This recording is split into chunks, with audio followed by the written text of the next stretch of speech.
My name is Barbara Wilson. I'm 72 years old. Today's date is May 5th, 2008. We're in Sacramento, California, and I'm interviewing my mother. My name is Jessie Heinzman. I'm 93. Today's date is May 5th, 2008. We're in Sacramento, California, and I'm being interviewed by my daughter. So, you've always been a political junkie. Growing up, we always knew that politics was very important to you. So, I'd like to know what you think was the high point of your political involvement.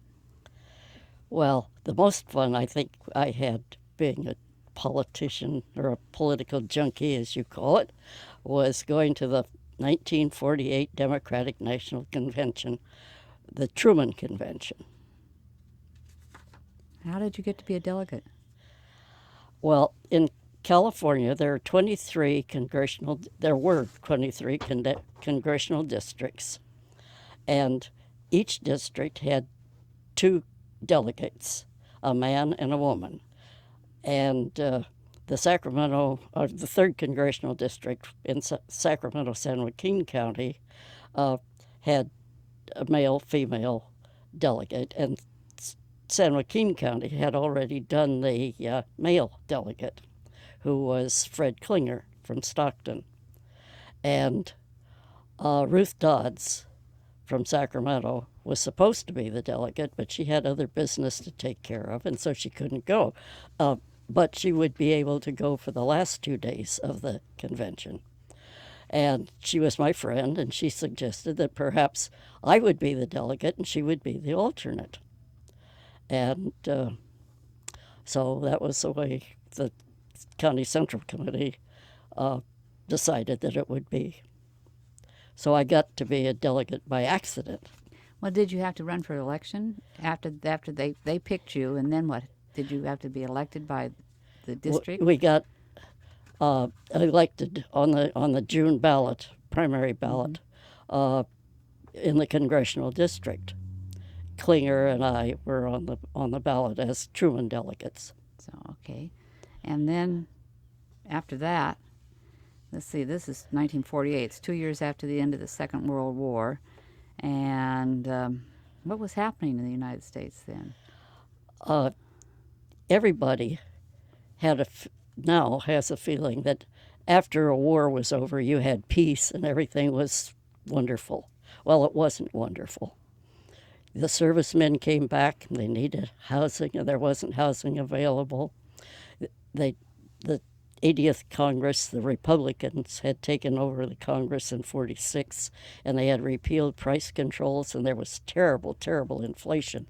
Everything was more expensive than we could afford because our salaries hadn't gone up commensurate with the increases in prices. And there were a lot of strikes because, again, the Congress had repealed, or not repealed, they had enacted the Taft-Hartley bill, which repealed a lot of the Wagner Labor Relations Act. And it just followed up everything. That was the right to work legislation. Yeah, so-called. right. And the Cold War had actually started, and it was just before the Berlin airlift in the 48 time. And everything was Truman's fault. Of course. The radio, the magazines, the newspapers, everything blamed all the problems on Truman. What was the mood of the Democratic Party then? Doom and gloom. It was just sad because we had had 16 years of Democratic rule, and it looked as if the Republicans were going to take over. And we were pretty upset about it because we had the Depression, and then we'd had Roosevelt and the New Deal, and things had been going better up to the time the war was over. And then in 46, when the Republicans got Congress, things began to fall apart. And Truman was a lame duck in 48, and they were sure he was a dead duck.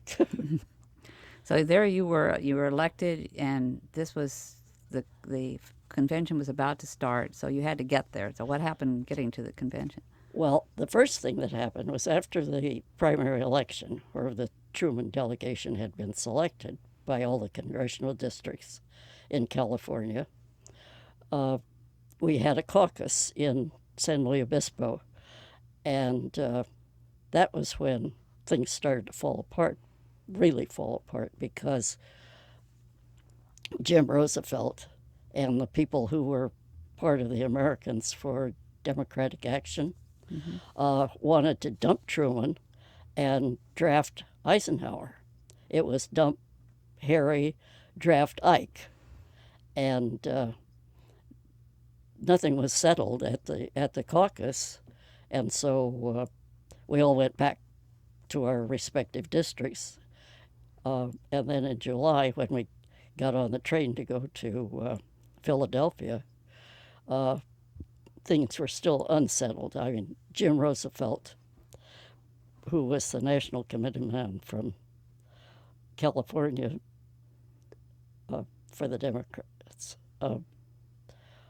was pushing this dump Harry, draft Ike movement, and he had a lot of people on his side. And the Los Angeles or the southern part of the state's delegation got on the train in Los Angeles, and the northern part of the delegation got on the train starting in San Francisco. And we met in Ogden, Utah, the two trains. And the fight continued. They kept having straw votes to see how the delegation would work out. And Jim Roosevelt had to have a majority in order to cast the votes for the California delegation. And he was 2 votes short. He was 2 votes short because Pat Brown, who was a district attorney from San Francisco at that time, he's the same Pat Brown that was later attorney general and governor, and I decided to have some fun so we wouldn't tell anybody how we were going to vote. So from Ogden, Utah on, why, we were being wooed and wined and dined, and the Roosevelt people kept after us to see whether we would vote with them because we could make the majority for him. But you had been elected as Truman delegates. Weren't you obligated to stick with? The same story as today. Everybody said that a pledge was not a binding obligation. It was only a suggested obligation. So you were, but what about then? There were super delegates. Yes, we had 16 superdelegates who each had a half vote. That was because we had one United States Senator, Claire Engel, and we had 15 of the 23 congressional districts were Democrats, and they were superdelegates, and they had a half vote each. So how many votes then? So we had 52 votes. That made you what, the second, third largest delegation? Third largest delegation. So it was pretty important that the California delegation either supported Truman or acted to dump him. And Illinois, Jake Garvey, and some of the people in some of the eastern states who belonged to this Americans for Democratic Action were all on the bandwagon to dump Harry and draft Ike. And Ike wasn't even registered to vote for anything. He wasn't even a Democrat.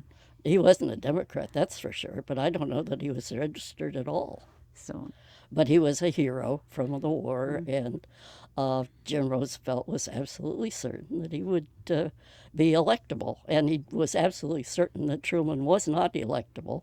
Therefore, we would lose the election, the Republicans would be in office, and they would undo all the Roosevelt New Deal policies. His father's legacy would be gone. That's right, be down the tubes. All right. So then you get to Philadelphia. That's right. We got to Philadelphia, and it And was then what? hot, hot, hot. I don't know why anybody in their right mind would ever choose to have a convention in Philadelphia in July. It was hot and it was humid, and the hall was not properly ventilated or air conditioned. And this was the first televised convention, and there were television lights, which added to the heat. And the it was all the delegations were as if they were going to a funeral instead of a national convention. The mood was more Yep. gloom and doom. More gloom and doom, and it was as we started. Nobody was very happy. I mean, they gave the opening prayer and all the rest of it, and people just sat there. But Alban Barkley gave the keynote speech, and he was the senator from Kentucky, and he was a Southern orator. And boy, did he give a barn burner of a speech. And when he got through, it had lifted the feelings of the group. How long did he speak? Over an hour. Just got up there and spoke for an hour, and Yeah. then And then they had a demonstration yeah. that followed it, and they played Dixie, and they played My Old Kentucky Home, and everybody marched around, and the bands played, and banners were waved, and everybody was shouting, Alban, Alban. And it really did lift the mood of the convention. And then after that demonstration was over, India Edwards was scheduled to speak, and India Edwards was the woman's division chairman. She was a tall, very, very handsome woman, and she came out, she was beautifully dressed, and she was scheduled to talk about the women's part in electing a Democratic candidate. And she was talking about inflation. And she came well prepared. She had a big box. She opened the lid, and a balloon went up that said inflation. And that's what she talked about, was how prices had gone up because the 80th Republican Congress had repealed price controls. And things were really out of hand as far as prices were concerned. And every woman in the whole delegations, all of them, knew that very well. And India made the point she held up a loaf of bread, and she held up a bottle of milk, and she had alongside of her a little girl who was nicely dressed, and she talked about how prices for clothing had gone up. I mean, what it cost to dress this little girl before price controls had been lifted and afterwards. And then she reached into the box and she pulled out a piece of meat, raw steak. And she held up this raw steak, and the blood ran down her arm. And the audience gasped and applauded. This was on television. This was on television. And the photographers kept saying, do it again, do it again. And India would hold it up, and the blood would run. And if she had done it one more time, the steak would have been broiled. It was so hot. So that was the end of the first day of the convention. On that high note, we all went out and had parties. So what happened the second day? Well, the second day was another fight. The Americans for Democratic Action had decided that they were going to promote a new civil rights plank in the party platform. And it would be a strong plank rather than the one that had been in the party platform for years before.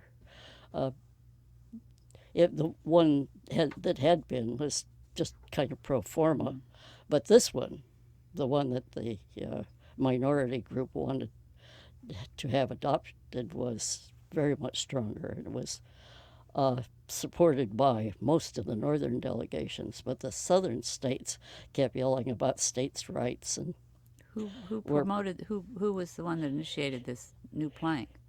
The Americans for Democratic Action, with Hubert Humphrey fronting it. Hubert Humphrey was the mayor of Minneapolis at that time, and was running for United States Senate from Minnesota. And he gave a wonderful, wonderful speech. And the southern states would stand, their delegations leaders would stand up and carry on about how this would upset people in the South, and they wouldn't vote for the Democrats, and they were bemoaning the fact that we were destroying states' rights. And you would have thought the Civil War was going to start right then and there. And the states of delegations of Mississippi and Alabama said right out that if they adopted that plank, they were going to leave the party. They were not going to have anything more to do with the Democrats. And Wallace, Henry Wallace, who had left the cabinet I guess several months before, had started a progressive party. So he had peeled off part of the Democratic base. And if the southern states bolted, why, we were going to be pretty well shattered. Yeah. So it went on and on. And finally we had a vote, and it passed. They adopted this strong plank. It was anti-lynching and pro-civil rights. And the Mississippi delegation and half of the Alabama delegation got up and stormed out. They didn't go quietly. They went. They went. They went. They went. And doom and gloom set in again. Was that the end of that day, or That was the end. Oh no, that was not the end of the day, because that day had gone on and on and on, and it was so hot. And finally, around midnight, there was a fire in the back of the hall. Somebody had dropped a cigarette in some newspapers that were on the floor, and the thing blazed. And some man grabbed the microphone from his delegation, and he stood up and he shouted, "I'm willing to give my life for my country, but not tonight. I move we adjourn." We all went home. And then day 3. Day 3. That was when we nominated the president. And as you know from presently televised conventions, when there are favorite sons heading up a delegation, they get nominated. And the great state of, what, proudly puts into nomination. Right.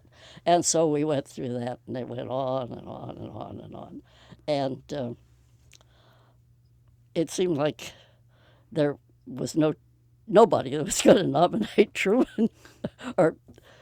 But finally, the favorite son speeches got over with, and the nomination of Truman took place. And we had a lot of fights about microphones, and the people on the platform would cut off the delegation microphones if they didn't like what was going on.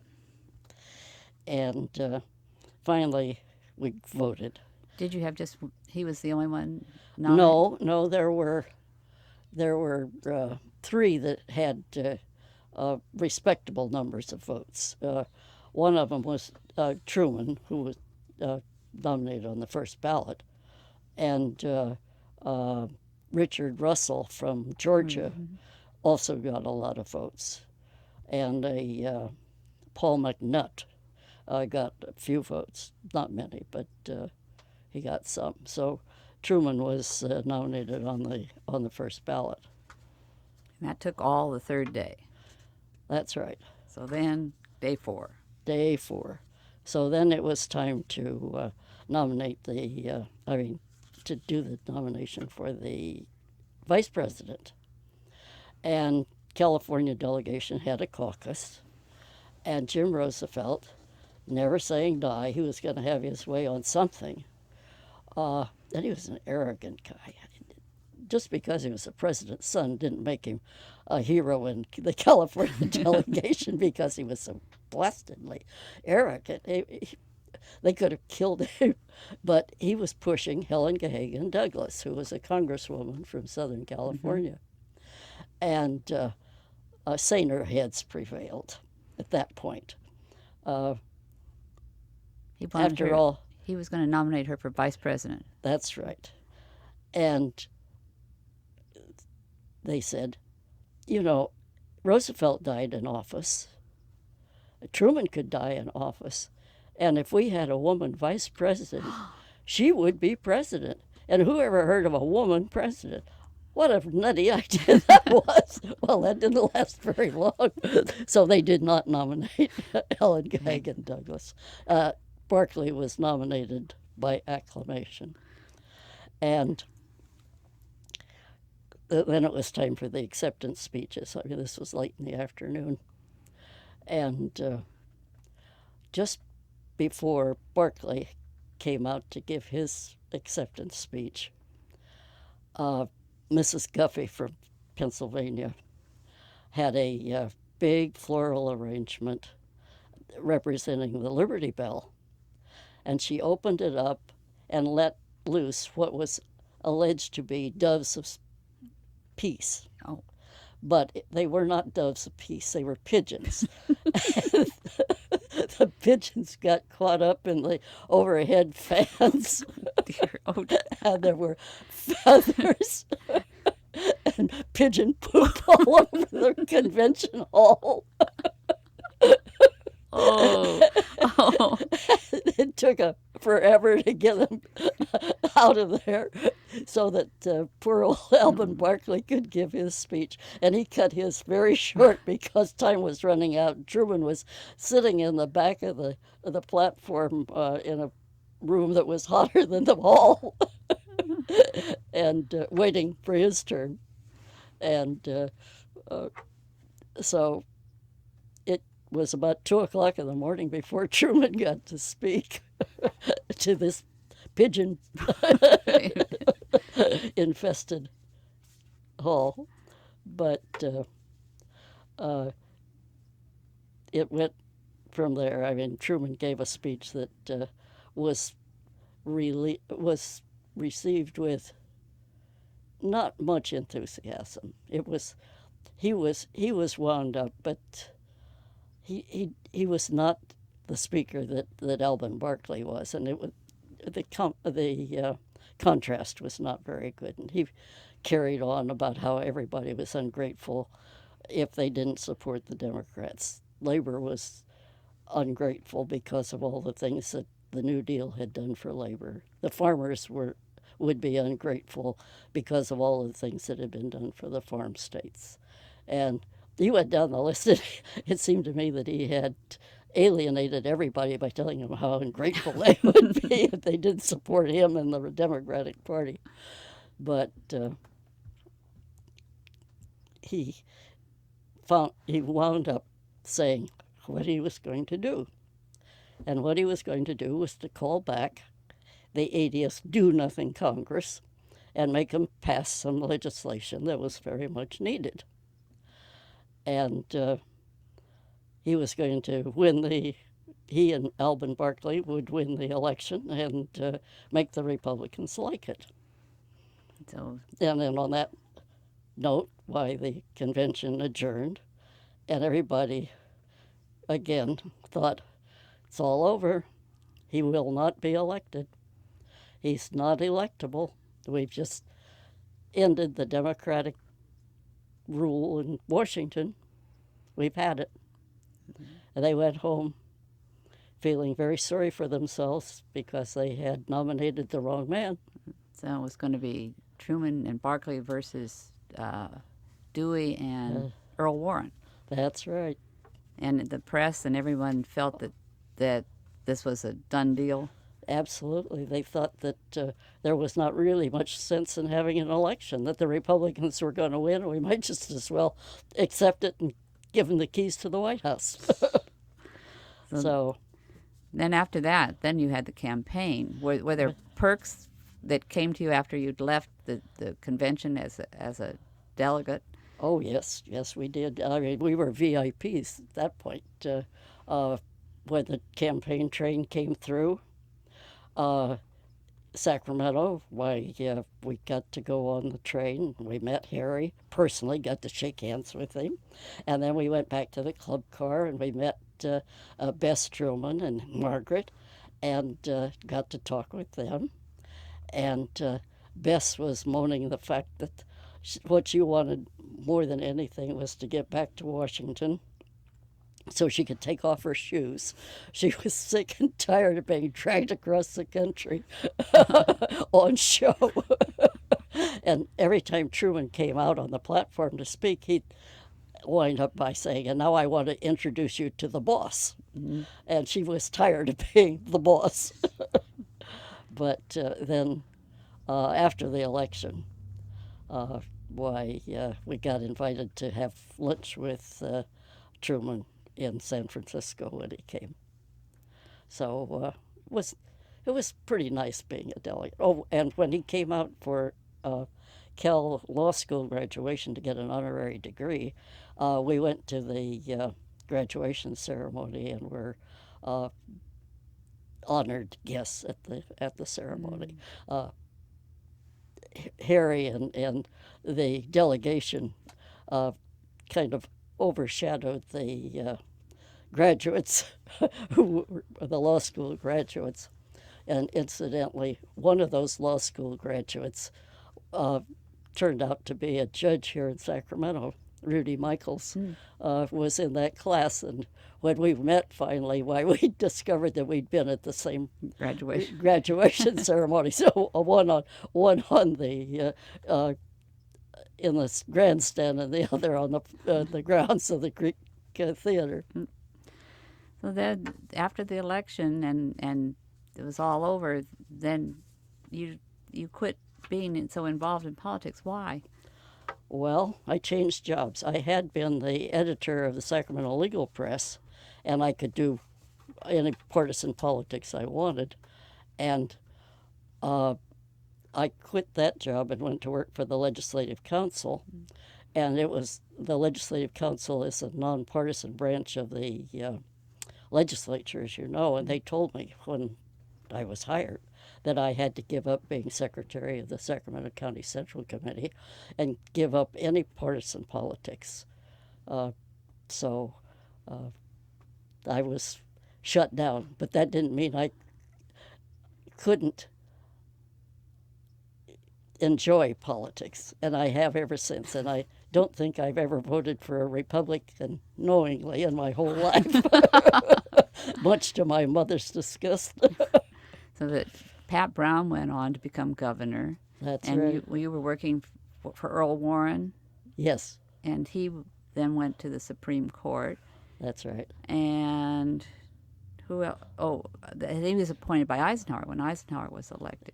That's right. Eisenhower said that it was the worst appointment he ever made. He didn't know what he'd done. Oh. So you got to meet all those important people in the Democratic Party. That's right. It was amazing, the people that you got to meet. I mean, every night after the convention meetings, we had parties. Even if it was 2:00 in the morning, we were having parties in some hotel or another. I got to go to the Pen and Pencil Press Club and the old bookbinders in Philadelphia, and just a whole lot of things that where these people were that you met. Some of the newspaper men that were there to cover the convention were at these places, and that attracted me more than anything because of my contacts with the Sacramento Union here, and I knew the B reporter Pete Phillips, who was covering it, and I knew the Los Angeles reporter that was covering it, and I got to meet some of the big names, national guys from United Press and AP. And here I was, a poor little girl from Sacramento, and I was only 33, and everybody else was ancient, just ancient. But it was great, and some of those people went on to be famous, and some of them went on to be infamous. But I just continued to support the Democrats. Well, you came home, and we believed that what you had that you personally were responsible for Harry Truman being nominated. And I remember we started a rumor at school that if Dewey were elected president, we'd have to go to school on Saturdays, and that was my contribution to the campaign, because when Truman won, I felt it was all due to Sacramento County and the fact that I had told all these people, this big whopper that I had made up out of whole cloth, that we'd have to go to school on Saturdays, and nobody wanted to go to school on Saturdays, so that took care of that problem. Well, it was an interesting time because after we had elected Harry Truman, he got a full term, and nothing went right. I mean, there were everything, including the Korean War. Just it was not a very happy time, even though it was peace.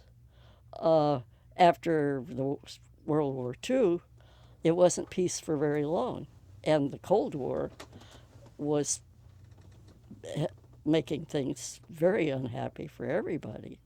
But we had the Marshall Plan. That was a wonderful thing he did. That's right. The occupation was a lot better than the occupation of Iraq today. The occupation of both Japan and Germany worked out better. It was the time when Israel became a country, and that happened just before the convention that they had decided to split Palestine into two states. So a lot of things happened. It was historically a very important time. And who was it that said, "And you were there"? Yes, that's right, and I was there.